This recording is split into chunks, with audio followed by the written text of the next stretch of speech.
I'm called Senkonya Derek from Burarupela, that is in Hoima district. I'm a youth and I'm a producer, mainly dealing in poultry and piggery. Professionally, I'm a clinical officer, as a medical clinical officer, and not really employed by government, but on a private basis, set up by myself. I got to know about Good Leisure Farm after interacting with the champions who came from Good Leisure. They had gone for studies. After when they came back, of course they had given them a task to share the information they had got from the farm. Then they were looking for the youth who can join them, who can have the same knowledge or the same will which they are having as in development and partnership. So probably I was interested. All went well. I registered to be a member of the group. Then, doing well, things happened to be good, whereby the Good Leisure Farm, they had to send us someone who will be on ground to give us some trainings on different nodes. Probably me, I picked up interest in production because I love production. I have been in production, so I wanted to invest in it. Me personally, I didn't go to Nigeria. I got the training from here. By that time, we had Madam Damali. She was around giving us those trainings. And as well, I could use my phone. Internet is there. Social media, I could download, I could do all the needful so that I can get skills on top of what I've been given. Yes, because I had a passion for it.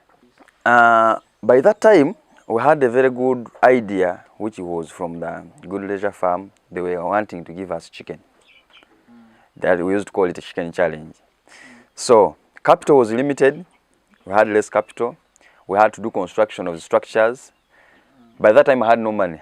I had to acquire a small loan. The small loan which I acquired, I constructed the structures. So I was able to construct the structure, laid it up, waiting for chicken to be given to us because we were promised and it was in pipeline. So what happened? After that, I could look at my structure which I had invested in money and it was out of loan. So I decided not to leave it like that, open.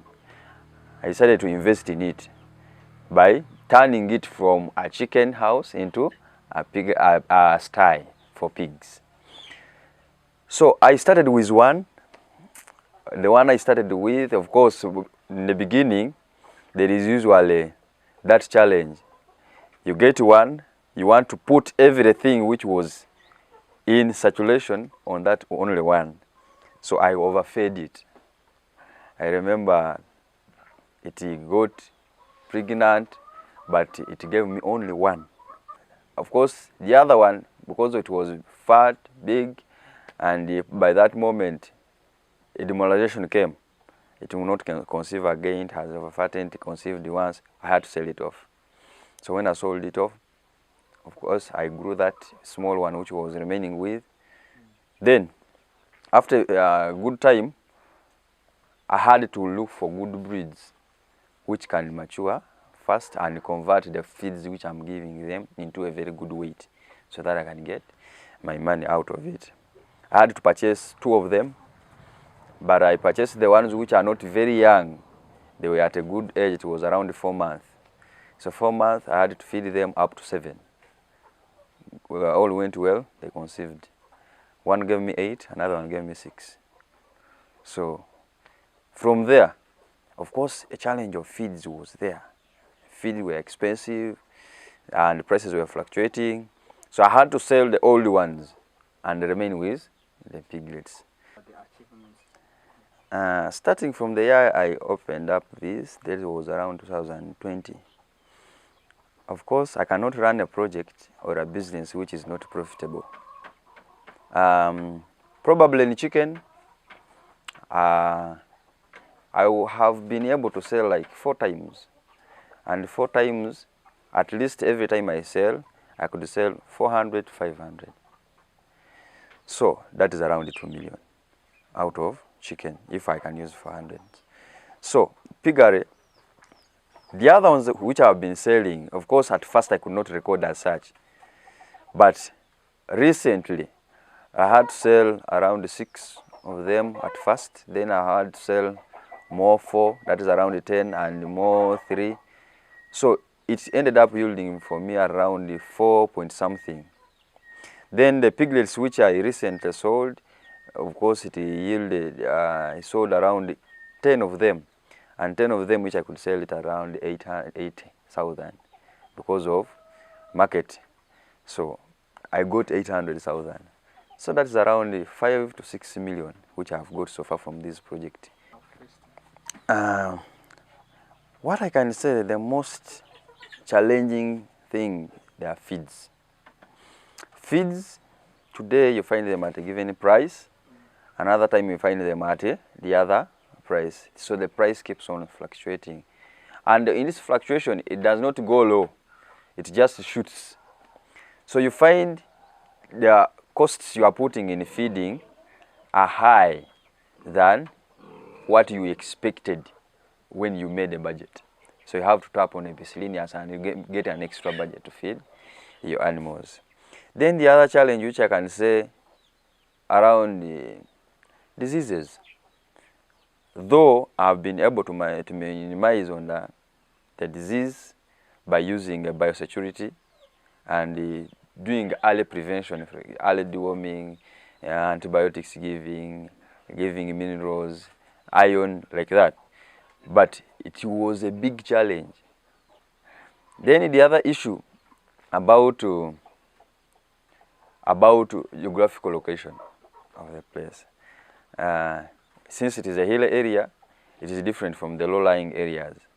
So you get different challenges, wind, all those can be among the challenging factors. Then the other one is the cost of the carcass. When the traders who are going to slaughter wants to buy from you, they buy at a little price than what you are expected to sell if it is not that. So it becomes a challenge whereby they are looking for profit in that, and you're also looking for money which you invested out of it. So you find that challenge whereby if a pig can be able to be sold at 700 to 800, someone will tell you I'm giving you 600. Why? He will tell you I'm going to slaughter it, I have to pay tax, I have to do this, I have all those. So it becomes also a challenge. Prices of the pigs and the piglets which we give out. Then for the part of chicken, of course, we have a big problem with coccidiosis. You see, local chicken are more attacked by coccidiosis. So you find them being killed by that. But at least now, I've minimized it because I have someone whom I consult directly, who is a vet officer, who can give me treatment for my birds and as well as my animals. A projection for 5 years from now, you see this place, it is spacious. I have few animals inside this place. So I want to fill it. Probably I take to say on calculation, it can carry 30. And I want, if I can be able to reach that, what I want, the target goal of having 30 pigs in this sty, what will happen? I want to be recycling, sell 10 every after 6 months.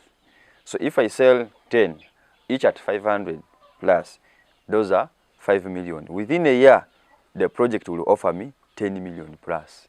That is only pigs. So in 5 years, I should reach that, which I'm targeting. As well as, if all goes well, of course I need extension. I need improvement on the structure.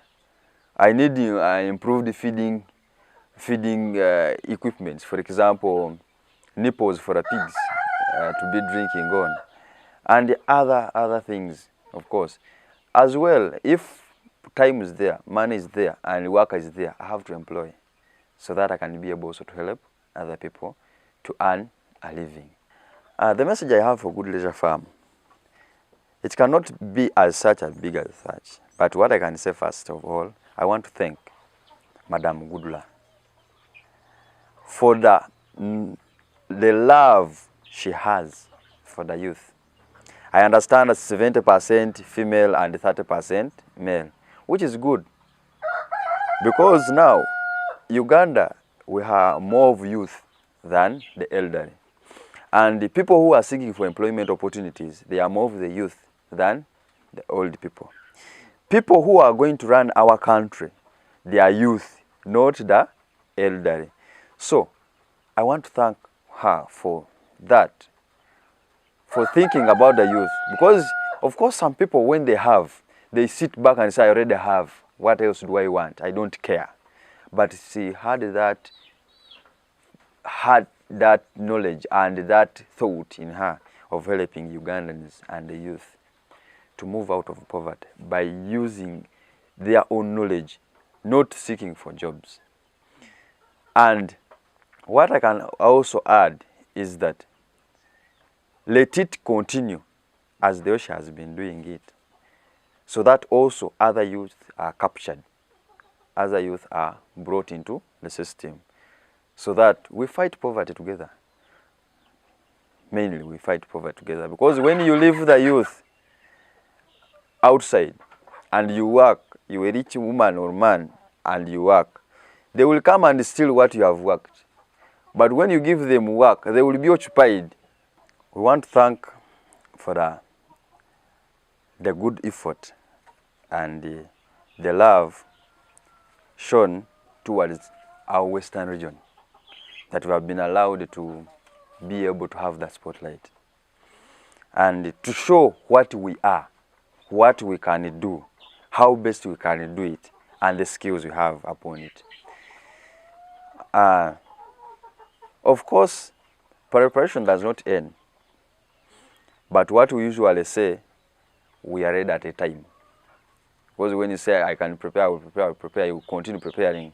But when time comes, you have to be ready at that time. Of course, Thursday, spotlight is on, and we could wish to go, and I wish to go. But I still have some small challenges, but I think if all goes well, it's not very far to finish those challenges so that I can be able to go. So I will go.